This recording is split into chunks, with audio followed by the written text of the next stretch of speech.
I, Ajay Chaturvedi, welcome you to this special edition of our program. Today, I shall be in conversation with Lieutenant General Milan Naidu, from Vishesh Seva Medal, Ati Vishesh Seva Medal. Excuse me, is it only me or people can't hear well? Nizam-i Bhopal. This is the book, as you all can see. It's indeed an honor and privilege for me to introduce the General. General Naidu, after his schooling at Bhopal, joined Rajput Regiment of Indian Army in 1967. Among many illustrious appointments that he tenanted, the most important ones have been command of an infantry battalion during Operation Pavan in Sri Lanka, command of a division in a strike corps, command of a corps in Ladakh, Army commander of the Indian Army Training Command. He has attended the command and staff course at Canada, has been instructor at Indian Military Academy and Infantry School. He has also been the commandant of Army War College.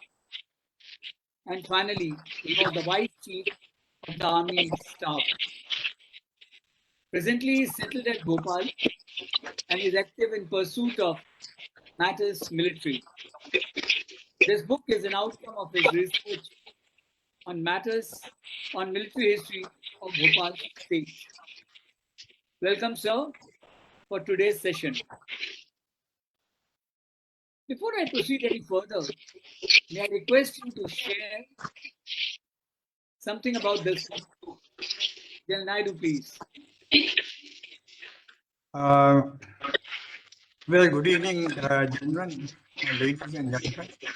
I'm in fact honored that Strive has chosen my book for a conversation and a review.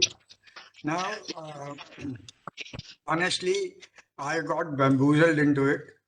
I had no intention to do any hard work after my retirement. Although mind you, I never did any hard work during my service also, but all the same, I had no intention of doing anything. I have my bucket list is full and I have not been able to attend to anything. Anyway, there's a good friend of ours, family friend, Mr. Upadhyay, a retired IS officer, who he is the convener of Madhya Pradesh chapter of INTAC. And he germinated this idea into my mind as to why don't you write on Army of Bhopal, armies of Bhopal. I told him at the first shot, I told him, look here, I haven't heard anything much about armies of Bhopal. And to my mind, they have done nothing, except maybe some ceremonials. So he said, Nani, hey, try something, you have a look. I said, and over several evenings, over a glass of whiskey, we discussed this issue and finally I conceded. Then my problems actually started from this point, because when I went to Delhi and I wanted to access the records, I was told by Squadron Leader Chinna. You must have heard about Squadron Leader Chinna. He's our expert as far as the history of Indian Army is concerned. And he was the main coordinator during the centenary celebrations of the First World War. And his knowledge is really fabulous. So he is the one who sort of guided me as to where all I can find some material in Delhi, which libraries, which books and whatnot. And he also told me that the records the Britishers had about the princely states, all those records have been moved to London and they are in the London archives. The London archives was a very tall order, but he said he is a member and he will help me out in case I want any specific document.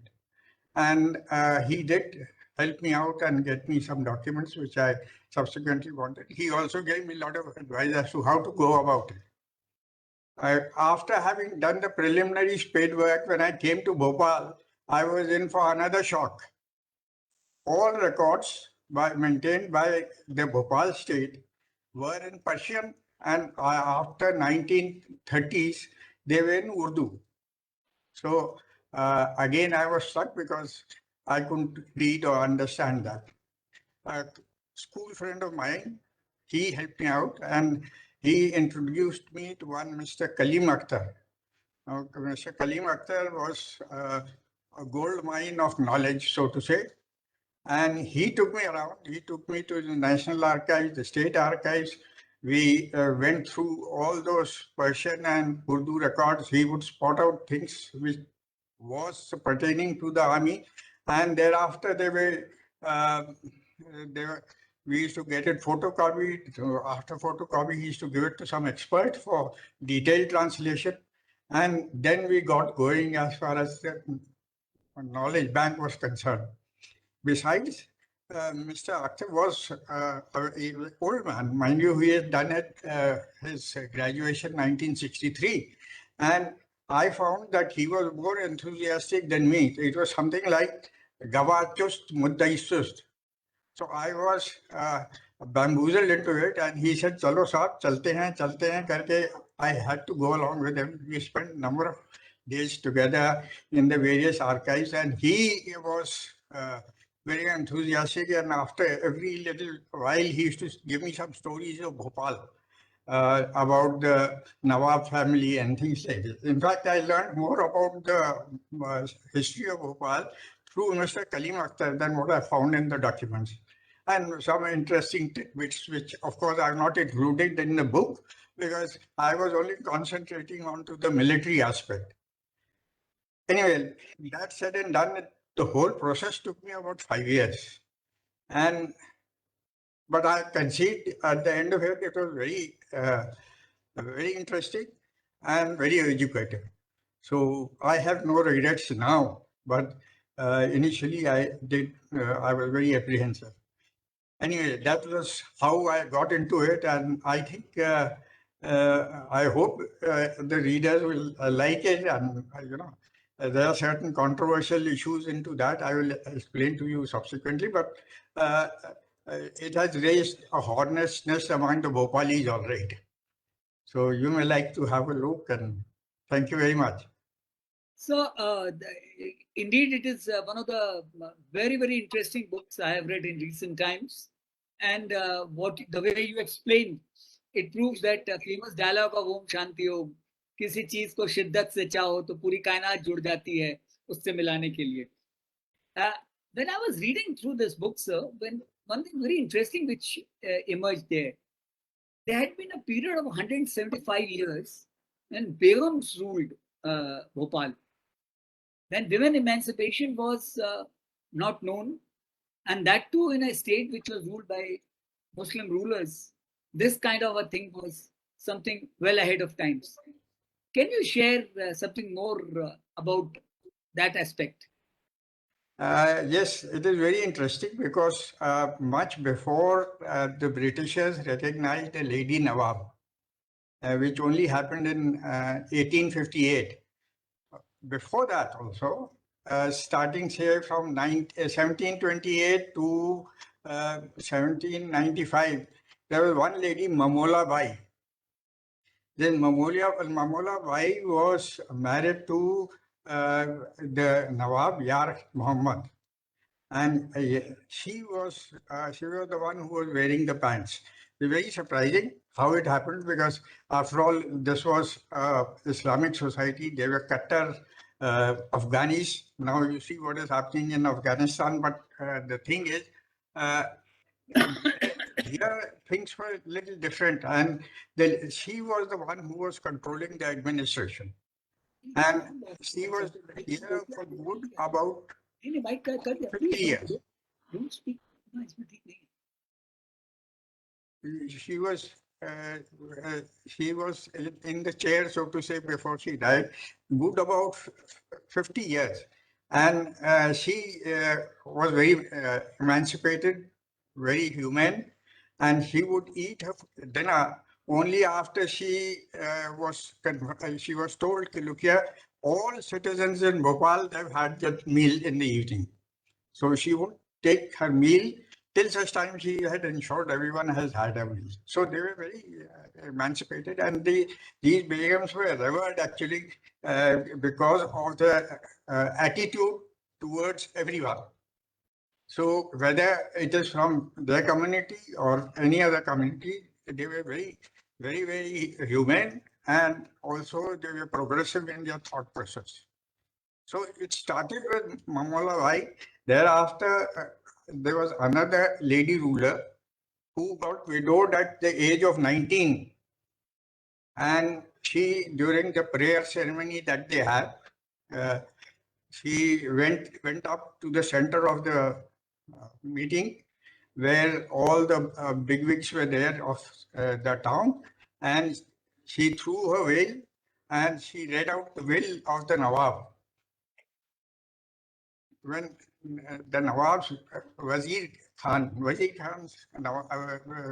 the same will was read out, and when the will was read out, it said the daughter, who was just about 3 at that time, she will be the Nawab, and his wife, this lady Qudsiya Begum, will be the regent.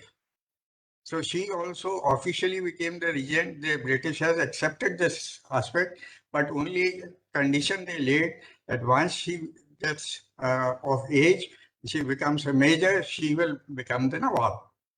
So British had accepted at that point of time, and subsequently in 1858, they formally made this daughter, this lady who was 3 years at that time, a time when the father was killed by an accident.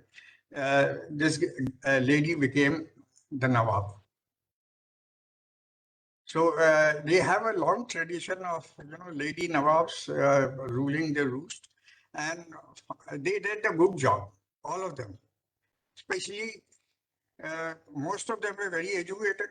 They wrote books, they wrote poems, and all their books are today an authority exactly as to how the royal family has behaved. And these people had Indian blood, as I told you. Mamola Bai herself was, although she didn't have any progeny, but most of them had Indian lineage. In fact, the first Nawab, also Dost Muhammad, had a Hindu wife. She changed her name to Fateh Bibi. And look at the emancipated attitude of this Dost Muhammad. This was in 1720s, that he named the fort which he made at Bhopal as Fatehgah. So you can just correlate the whole thing as to why and how they were emancipated, and how they ensured that there was mutual respect to all the communities. In Bhopal, you will find a very peculiar thing. There is a mosque and a temple besides it, almost everywhere. There's nothing, they're all together. Which is something we do in the armed forces, that we have Sarv Dharm Sthal. So it was already here in Bhopal. So this really shows that whatever one attributes to this present day clergy of Islam, who try to say Taliban kind of a style, that's a very new phenomena. And even if you go into the history of Islam, Khadija, Prophet's spouse, was also an entrepreneur. So that shows that, and that thing came in Bhopal. So also this kind of a thing, that the kind of a say empathy she had for her subjects, that is something which is worth emulating even today. And very few know about such things. I'm sure all those who find time to read this book will be benefited that much. My next questions are related to something similar to that. So Bhopal had a population. It has a population which is majority Hindu, but rulers were Muslims, and that too Afghan. Knowing today's scenario that Afghans have started becoming highly Talibanized, and yet there was a syncretic culture which emerged in Bhopal, and there had never been any kind of a say communal strife between them, and soldiers fought with their heart and soul for the Muslim Nawabs, with the same thing as their co-religious would have done it. Can you share some of those things to substantiate this kind of a syncretic culture which was there, which is typical of Bhopal? It is very interesting that the Bhopal state, as it was, had a population of majority of Hindus, and there were only about 30% Muslims, and most of them were convertees. The original Afghanis were only confined to Bhopal city, and that too their numbers were less. But there were people who had converted for various reasons, and they in the city it was the other, or it was opposite. 70% were Muslims, and 30% were Hindus. But that because of the governance of the Nawabs, especially the lady Nawabs, it was ensured that there have been no riots in Bhopal. The only exception has been post Babri Masjid when about 20 people got killed. Otherwise, Bhopal has had a history. There have been no communal disturbances whatsoever. So this is one great thing, a kind of heritage which the Bhopalis have inherited from these Nawabs. Besides this, they used to look after the troops. Firstly, it started off, they wanted everyone to be Bhopal subjects, Bhopal state subject. When I say Bhopal subject, means Bhopal state subject.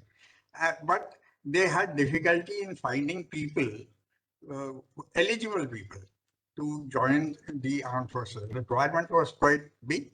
For example, 1818's treaty with the British said there should be one battalion of 600 horses and 400 men to be stationed at a place called Sigor, which is near Bhopal.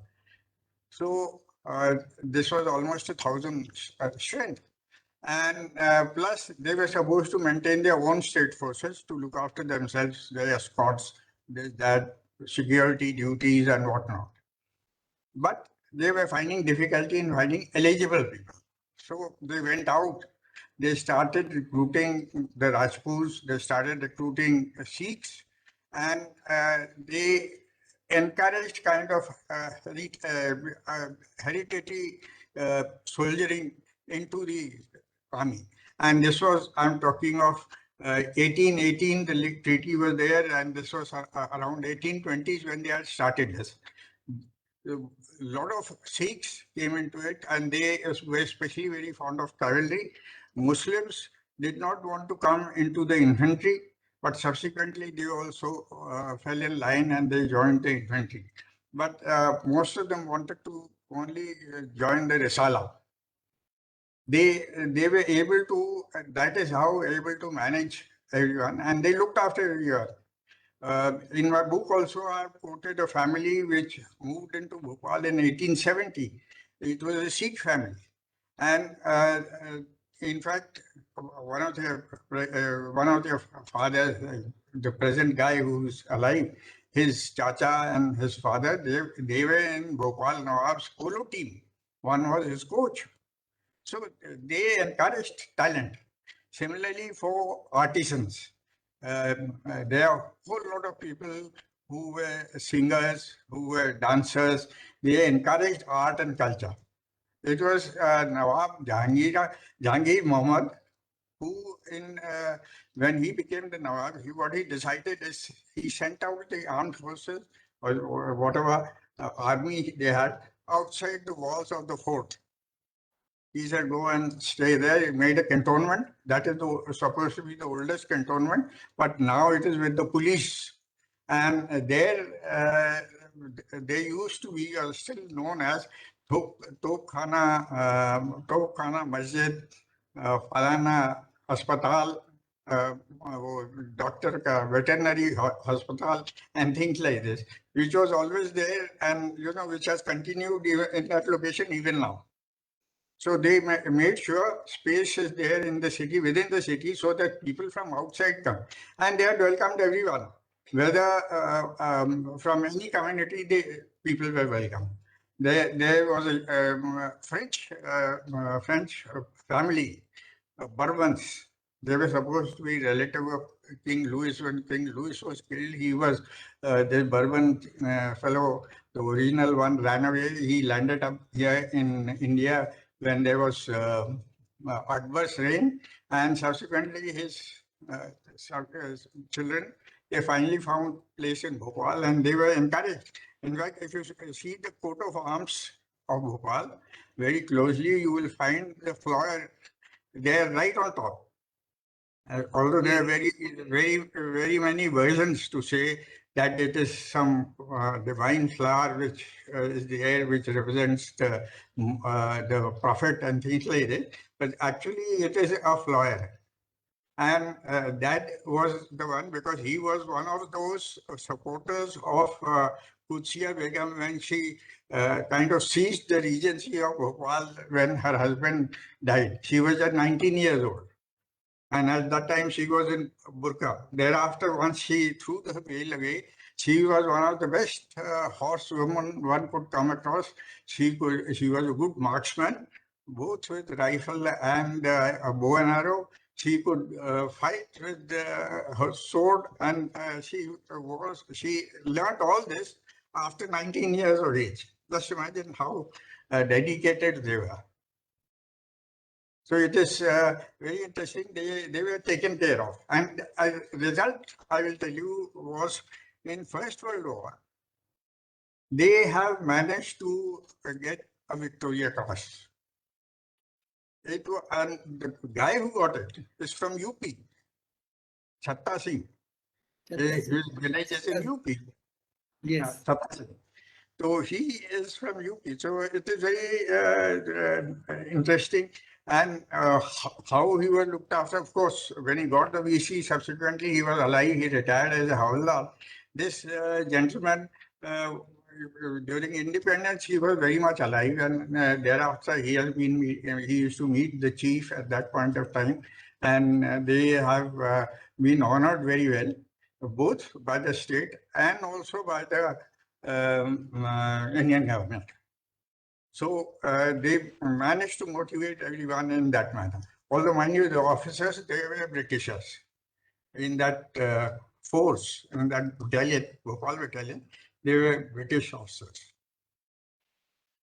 Actually, when I read the citation of Chatta Singh, I was amazed that how the kind of work he performed in that battle in Palestine. That was something really remarkable and great.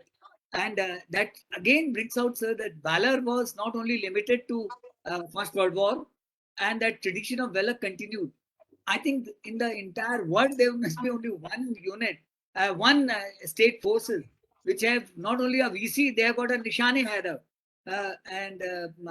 Although we as Indian soldiers would hate that person, but then when it comes to soldier, probably for Raja Aziz Khan, we'll have all the respect what he did. Can you tell something about this Nishan-I-Haidar bit also? Well, I must tell you that as far as Pakistan is concerned, they consider Nishan-I-Haidar a step above or a stage above Victoria Cross, as also a little above the Paramveer Chakra, because Nishan-I-Haidar is only given to those deceased in battle, now or killed in battle, killed in action. And till date, I think now there are 16 Nishan-I-Haidars, otherwise there were 11 at that point of time when he was awarded the Nishan-I-Haidar, this officer. And incidentally, this officer has been mentioned in the war dispatches by General Harbakh Singh in his book, War Dispatches. And he talks about this officer in a very glowing manner. Anyway, the thing is, the composition of the battalion changed after they volunteered to go to Pakistan. This was in 1947. They were earmarked to go to Pakistan. It was just a division of assets in which 1/3 had to go to Pakistan and 2/3 with us. So it was just a thing that this being a kind of so-called Muslim-dominated thing. Though, mind you, the composition of this battalion at that point of time was different. it had Muslims, it had Hindus, that is Brahmins, it had Sikhs, it had Bengalis, it had Ahirs, Dogra, and also hill tribes, they said. So there were about 7 to 8 denominations which were there in that battalion. This was immediately after World War II. So what happened was, when the division took place, some of them opted to go to Pakistan. Some decided to opt out because either they had finished the color service. Those days, color service was 7 years. So they had finished the color service and they decided to stay put in India. Some, because of the religious proclivity, they wanted to stay back in India. So whatever left, they had to make up the composition, and they made up the composition by recruiting Pathans. So they had a composition of 50% Hindustani Mussalman and 50% Pathans. And these people, when were pitted against the Indian Army in 1947, there's a very famous battle of Chunj in Titwal sector, which was fought and which they were successful in pushing back the Indian Army behind that Kishan Ganga River. So that is a very important battle, which was, and it was captured by this battalion. That time it was still known as the 4th Battalion, 16 Punjab Regiment. It was only in 1956 that they again changed the nomenclature. We also changed the nomenclature around that time, early 50s. So in that they made it 17 Punjab. So now it is known as 17 Punjab. And they were awarded this in 1965 because of the Battle of Barki, which was also, it is still known as Battle of Barki because it was a very hard-fought battle from both sides. Although we managed to capture Barki and we managed to go on to the Ishogal Canal. But all the same, it was a very hard-fought battle, a lot of casualties and things like this. So it was a different scenario altogether. In 71, of course, this battalion didn't take much part. They were deployed on the canal bank, but nothing happened in that sector. So that is the history of the 17 Punjab now, which has origin from Bhopal. Sir, while talking of 17 Punjab, a very interesting character, sir, you have spoken hell of a lot about Nawab Hamidullah Khan, who has the distinction of being the colonel of the regiment simultaneously of 2 battalions, and that too of 2 different armies and 2 different countries, and countries which are having adversarial relations. So can you tell about Nawab Hamidullah Khan a little more, sir? You see, right from the beginning, whichever was the battalion, or whatever nomenclature it was given. Firstly, it was given, the first name it was given as Bhopal contingent when it was raised. Subsequently, it became Bhopal levy after 1857. Then they said the name doesn't match the tasks that are required to be done. So the Britishers changed the designation once again, and they made it Bhopal Battalion. After Bhopal Battalion, that time they converted totally to infantry, no horses. Then after Bhopal Battalion, they said,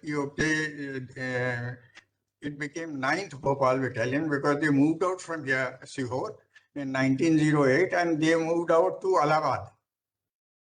Finally, from Allahabad, they moved to Faizabad, and Faizabad became their depot. Those days, it was not called the center, it was called the depot. So that was the training area, also training ground and training center, or whatever you call it at that time. There was only 1 battalion. Now, when they went to First World War, out of those 1,000 people almost who had gone for the First World War, including the followers and all, when they came back to Bombay on that ship, there was only 1 officer and 15 other ranks who had actually sailed out from Karachi. All others were only reinforcements because the rest of the guys were either killed in action or they were wounded, and they were still in Europe being treated. So see the number of casualties that had come, although they used to make up the casualties every time the casualties used to number in hundreds, 250, 300. That is how all in Europe, that is Battle of France, and also in this Mesopotamia. Mesopotamia, the casualties is less, but and the reinforcements would come. Initially, they came in numbers. Subsequently, they came as sub-units, platoons, companies. Now they had to bring platoon companies from other regiments. They had a different language. They had different kind of training. They had everything different. So to sort of assimilate them within the team, battalion team, it became difficult. So this was one of the important lessons learned after the war, that they decided to group certain regiments together, and that is how it became the 4th Battalion, 16 Punjab Regiment.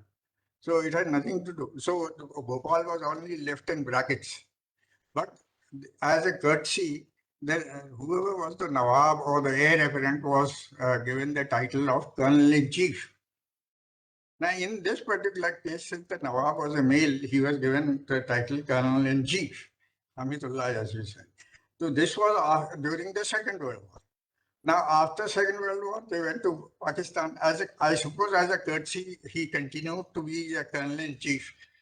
As far as it was a kind of nominal designation, and he had not much of a role to play. The only time the Colonel-in-Chief wanted to sort of Colonel-in-Chief was one Nasrullah Khan. He was the eldest son of the Nawab at that point of time, this Shah Jahan Begum, and he wanted to join the battalion during the First World War. So he went in the ship. They went in 2 ships. He was in one ship, and he landed up at Aden. And in Aden, the doctor declared him unfit, medically unfit, because he had diabetes. So he was packed off. So he was sent back to India. Otherwise, really speaking, they didn't have any role to play as an active kind of commander. So it was more of a designation, and it continued till he died. And when he died in 1963, thereafter there's been no colonels-in-chief to any side. So your narrations are really, having read this book twice, I still find it, I'm getting educated, and I'm finding it more and more new inputs into it, sir. So one thing which always surprised me, that about the vision part of these the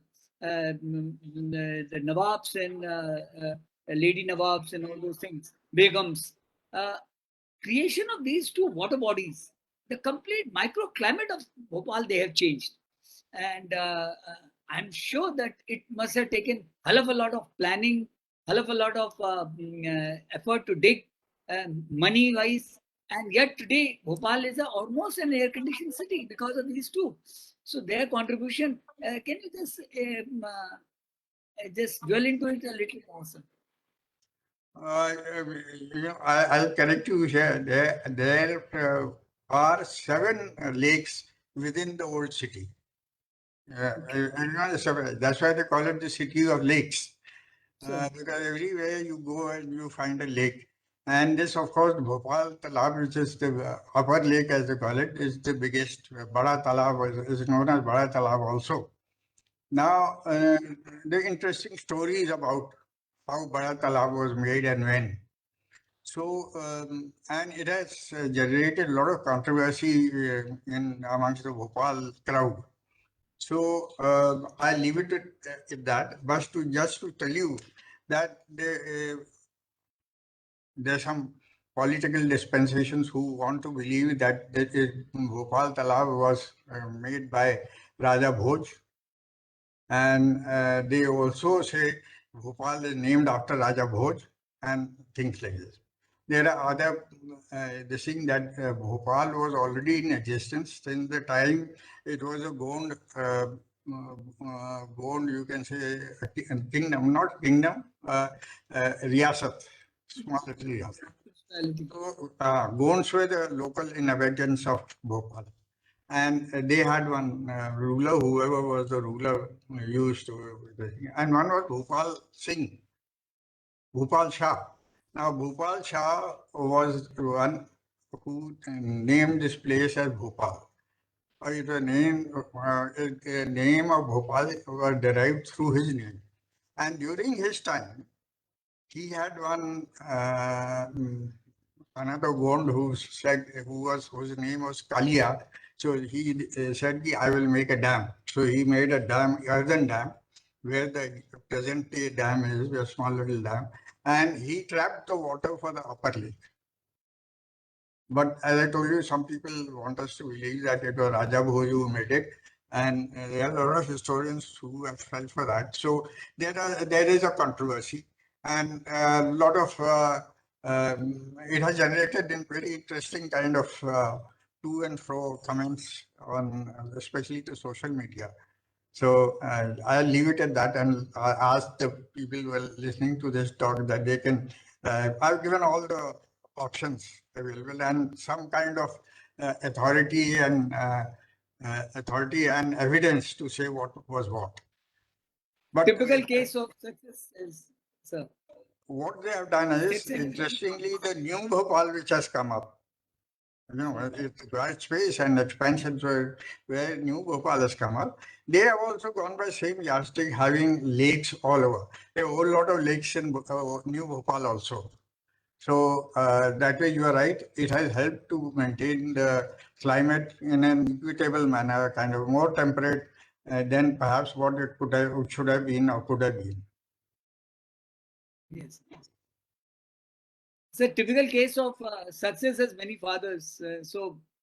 Be as it may, whether it was made by Nawabs or it was made by Raja Bhoj or Rani Kamlawati or someone, it has added beauty to Bhopal.